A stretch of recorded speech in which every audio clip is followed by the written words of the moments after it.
Good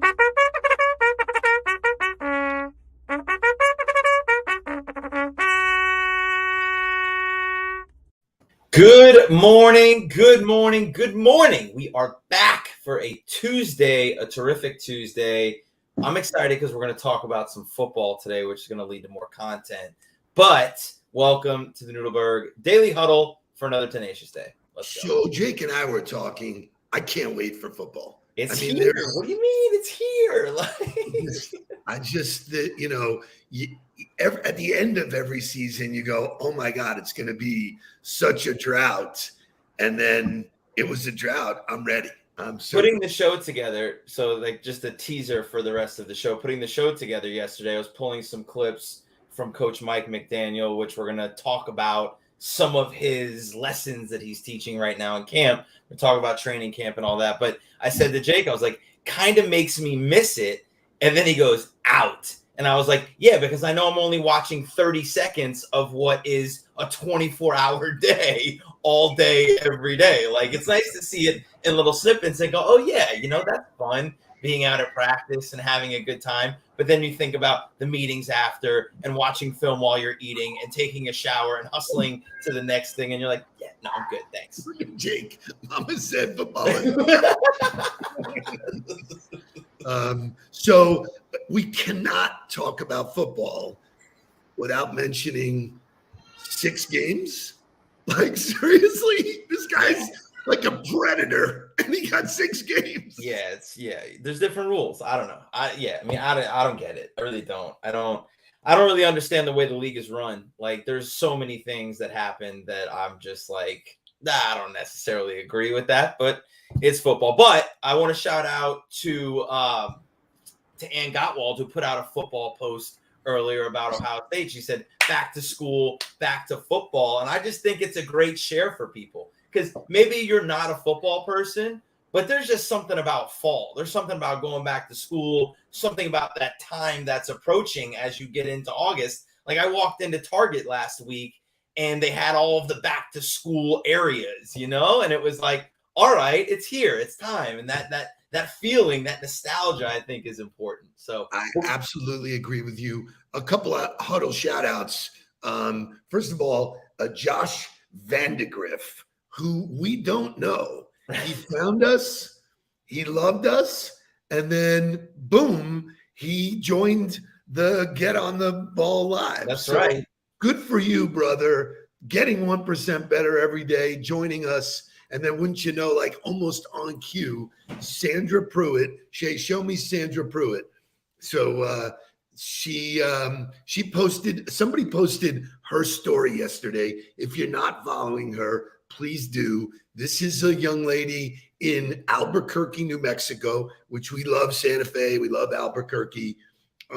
She is making a difference in her life by taking the bull by the horns. Somebody wrote about her, Joe Bain wrote about her journey of learning and reading and embracing books.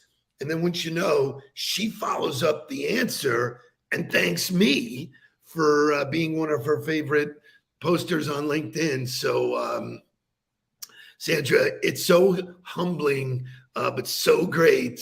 And for anybody who doesn't get LinkedIn and why it works, shout out to you because it is unbelievable. Well, speaking of who doesn't get LinkedIn and how it works, we had an unbelievable opportunity to spend the morning with UKG, but not just any member of UKG. We got to spend it with the interns there. We got to spend it with some college students that were gaining some experience in the workforce. And my takeaway, which I thought was absolutely astounding, was that they had all been trained on LinkedIn. They were not novice. They had all been told about this platform and they had been educated on the platform. The negative was that they were educated in the wrong way. Their schools, their business schools are all pushing how to use LinkedIn and to use LinkedIn and teaching it in the wrong way, not telling anybody about how to connect personally, about how to build relationships. It's all about what can you get and posting accomplishments. And it couldn't have been any like more nails on a chalkboard for me as I was hearing them say it. But the good news is that they got some new direction. They got some new perspective. and they put it into practice immediately, which was very cool to see. So what does it say about a company that big that actually spends real dollars? They invested in their interns, which I told them, and this is a clue for everybody. I think the word interns is insulting, and it's coffee and dry cleaning. I think the takeaway is MIT's managers in training, and there were solid people, very well educated. And to your point, Mark, one after the other said, I was taught to do it this way. And you guys, in the 2 hours we spent together, just peeled back the onion in a way that's so logical. They got it. I mean, it was like, I think even Faiza said, she was like, it never felt right to me the way they were teaching me to use it. And now you validated the way I thought I should be doing it, which is like, why would you go against your human instinct? Why would you go against what feels natural humanly? But anyway, that was awesome. It was a great opportunity. Shout out to Brian Lynn, obviously an avid huddler, never here live because he's always listening to the show the day after on his early morning runs. But thank you, Brian, for the opportunity to get in front of those young minds. We appreciate the partnership with UKG so much. Great stuff. Let's wake up, and then let's get to some content. Hell yeah. Wake up, everybody. Get up, get up, get up, get up. Wake up. Come on, come on. Wake up, everybody. Teach a new way. Maybe then they'll listen what you have to say.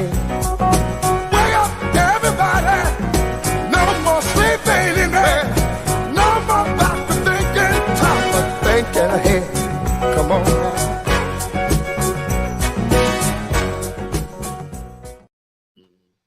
So excited to talk about some football today, right? It's August.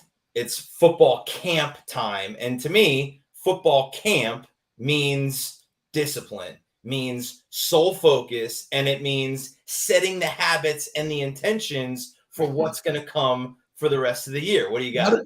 Not if you're in Cleveland. So I want to show some videos from Coach Mike McDaniel, who is setting the direction of an organization, taking over a new organization. I want to show some of what he's talking about and talk about how it relates to us and what we do every day. Shay, show me the first one. Sure, Coach, when you talk about culture, a lot of players are talking about the atmosphere is different. Mm-hmm. They're having fun. There's some outspoken players on the team, and you welcome that. As long as guys go to work, do what they're supposed to do, you want guys to be themselves, but you also want to instill all the things you talked about the work ethic and all that. Talk about how the atmosphere is also changing and guys are buying into what you're trying to push. That's always been something, it was more theoretical until this year, but it was always something I really believed in. Because, as I explained to the team, like, if you're spending time thinking about how someone else wants you to act, I think that you're minimizing your ultimate potential in some way, shape, or form. That's an opportunity cost that over time really compounds itself. So, you want to instill an atmosphere where people are comfortable to be themselves, but you also have to let them know that, hey, I'm very aware of the vulnerability that makes you can be a little too loose, you can be not on the detail, and that's, don't punish the whole system, right. by slapping around. So it's something cool that I think it wasn't something by happenstance. It's definitely not trying to just be happy-go-lucky, because at the end of the day in football, you're trying to you have to pay the piper at some point. It's black and white, you're winning or losing. But it more comes from the idea that you want all your focus to be on how good you can be, what your job is, and what you do moving forward in a deliberate fashion that helps yourself and the team. Two major nuggets that I took away from that. The first one is, if you have to spend time thinking about how you're supposed to be acting instead of just be yourself, if that's not an ultimate takeaway for how to operate within LinkedIn, I don't know. Like, the people who get caught up in what to share and how to share and what am I putting out there, it's about being you. And if you have to spend time thinking about how to be you, then you're already doing it wrong. Just share who you are and what's happening. Wait, Yeah, so before you move on, isn't that tragic that people have a hard time being themselves? Well, I mean, that is a major takeaway, an indictment of the way that we were brought up, an indictment of marketing. Drink this beer and you'll get laid, do this. It's an indictment of society, and that it's not okay to just be you, or that you have to be fearful of other people's reaction to who you are. Yeah, he is so perfect delivering that message because he doesn't look like a football coach. Right. Or sound like a football coach. I mean, he sounds like a guy who's going to teach you trigonometry. It's like he's going to be your trigonometry or tutor, on 3:30 on Thursday. Guys seem to be responding to him. All the reports are the energy at practice is so much greater. Jake and I had this conversation. The Dolphin football team never looked like they were having fun. Yeah. Never. When they were playing for the other dude, it was always a grinder. That was his mentality. This guy has him playing loose. You have, So it's a dichotomy. It's a dichotomy. It is, you want to allow people to be who they are, but he makes a very significant point that at some point you're going to have to pay the piper. At some point you got to pay the price of winning, because it's black and white. You're either winning or losing in football. You get a concrete answer at the end of every day. And as Jay says, Mike McDaniel started as a ball boy, scratch being an intern. He walked into the Denver Broncos facility with Mike Shanahan and said, I'll do anything to help the team. It's how he got started. It's how I got started. My first game at Florida State, I was a ball boy. So there's the lesson. What are you willing to do to get what you want? That's the place you got to look yourself in the mirror and say, am I willing to do whatever it takes? Which is when most people's answer is no. And that's paying. So to me, you want to be yourself. You want to be in an area but you got to do the work still. So the people who are like, oh, well, I'm posting, once a day, like you said I did, and then I'm leaving LinkedIn and I'm not doing anything else for the rest of the day. You're not doing the work. You're not paying the piper. You can't just show up and post and walk away and expect there to be real benefits for you, understanding how to get the relationships out of the platform. So, you go back to Nick Saban saying everybody wants to be like the beast, but they're not willing to do what beasts do, man, at the work. They interviewed Tom Brady. First of all, he looks phenomenal, he just out. Who he is so great. And his mentality is, we're all at zero again. Every year, there's one team that'll be happy. You got to put your shit in order to be that team, And that to me, so that my takeaway coming out of sports and coming out of football and then going into sales when I got my first job, it was okay. I was on a weekly cycle. Every Monday was the same. Every Tuesday was the same. Every Wednesday was the same. I was on a weekly cycle of you're going to get your answer and then you're going to start over. The shift was, it really became a daily cycle for me. It was, all right, I'm not going to get answers at the end of today, but I got to be willing to put in the same work I put in yesterday, today, in order to compound the results whenever they start to come in. So it really was it's not about putting in the work to get to Saturday. It was about putting in the work every day to allow the results to take care of themselves and focusing on that same work every day. Get in and post, get in and engage, get in and send connection requests, get in and try to earn virtual coffees, fill my schedule up with virtual coffees. That discipline to having the conversations was the thing that led me to success, not focusing on the results of what would happen. Correct. So doing the work without expectation of getting the answer is brutal. It's the hardest part of sales, is because your answer could come 3 years later. So that's the training camp mentality. That's the training camp mentality. You're not playing any games. You're grinding right now. You're watching tape. You're honing your craft. You're training yourself physically, mentally, and tactically every single day with absolutely zero result. You don't know whether or not the championship's not going to get played until February.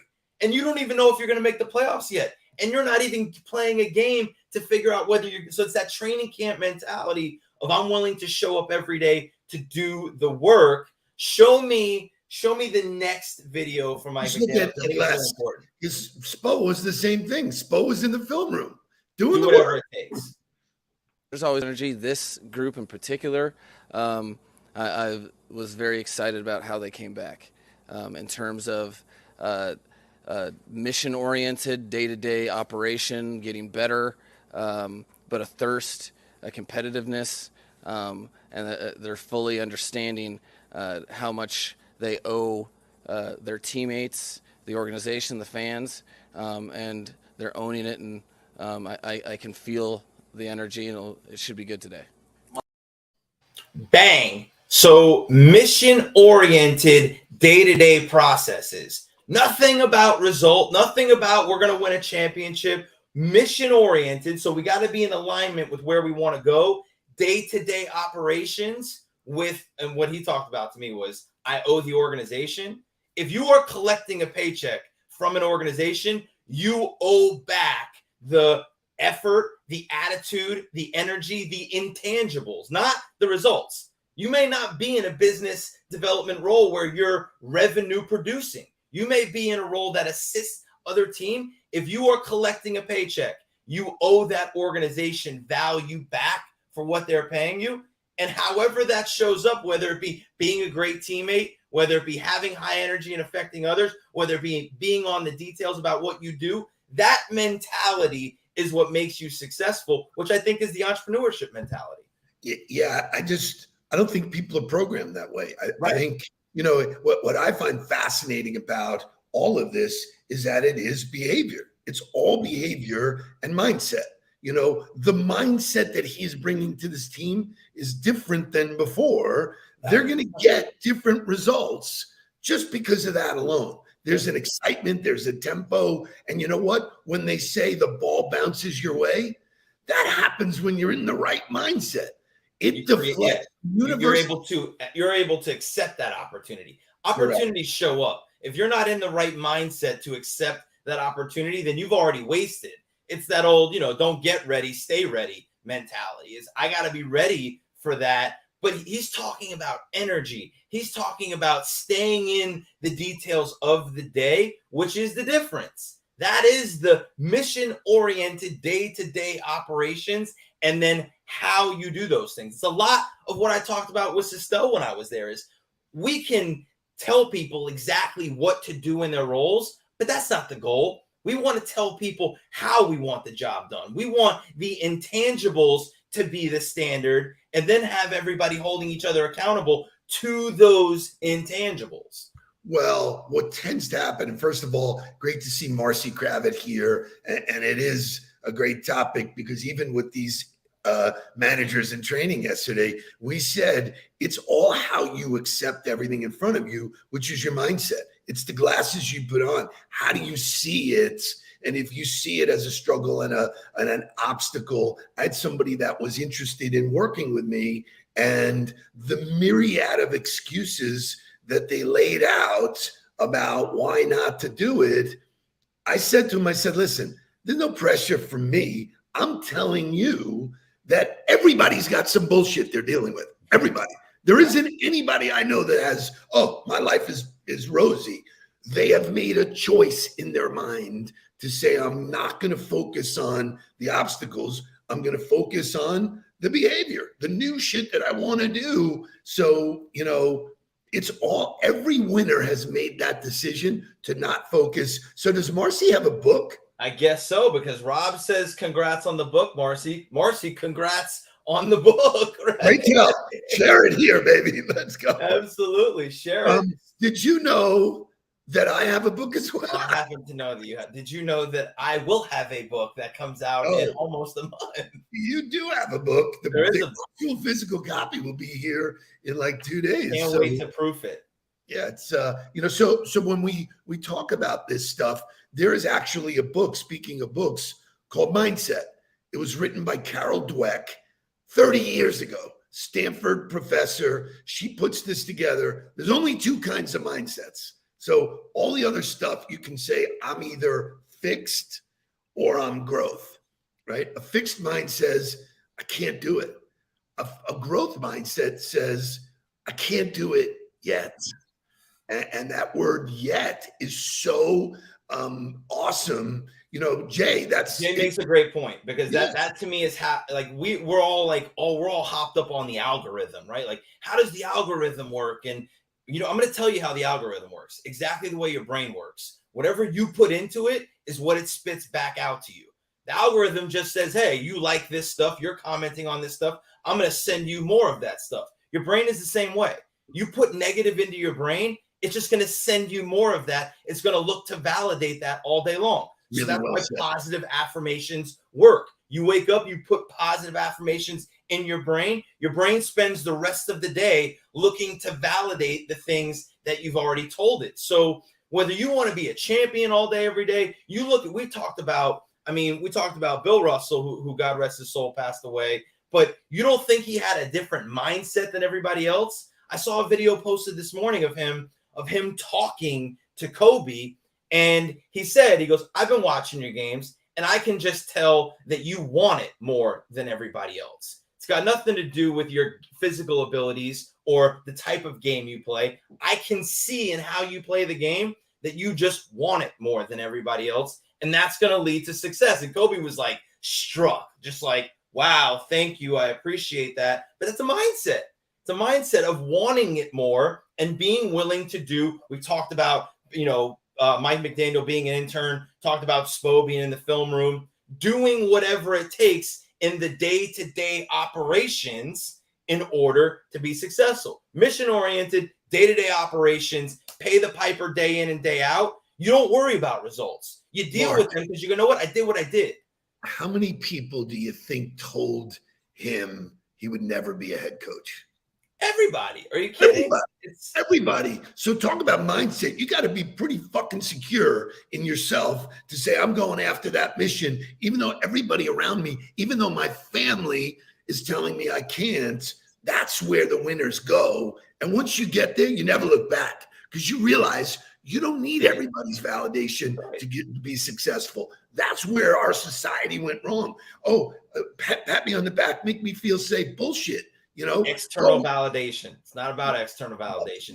And that, to me, you get that validation every day. Like we talked about, 30-day challenges, and we had a list of things that we could offer you guys. If you guys are looking, we can talk about it tomorrow. But to me, that motivation to do work comes from doing the work. You don't get motivated and then go do it. You become more motivated by doing it, because you're like, you know what? I'm going to feel better once I do this. I know the way I feel after I put in a full day of commitment to that mission-oriented day-to-day operations. I'm going to get that feeling, so I'm going to go do. Not, I feel like doing it, so I'm going to go do it. Here's the one thing. I wish you'd be a little bit more passionate. Come out of your shell a little bit. Kind of give me some of the guts. I want to say this publicly. It was a treat to work with you yesterday, to watch you and the way you have developed into the speaker and thought leader. We started out before by saying, I was humbled by the fact I wrote that program 8 years ago, and it's still valid. It still works. You did it. You're a great example. And it was really fun working with you. And I know those kids got a lot. It's fantastic stuff. Sandra. It was a pleasure to be with you yesterday. It always makes me proud when I get to step in front of a group, whether it be a football team way back in the day or now in front of an audience. It's really awesome. So Marcy, please reach out to me. Get on my calendar. I want to hear about your book, your journey, all of that kind of stuff. Oh, by the way, Get On the Ball goes live tomorrow. We're right around 24 hours until we kick off live next Wednesday. So super excited for it. Hope you guys have already got your spot in there. We're almost full. We're not quite there yet, but there are a few spots left. So make sure you reserve before we get going tomorrow. Let's get down to business. Please don't worry about me. I'm about to let my heart speak. My friends keep telling me to leave this. So let's get down to business. Let's get down to business.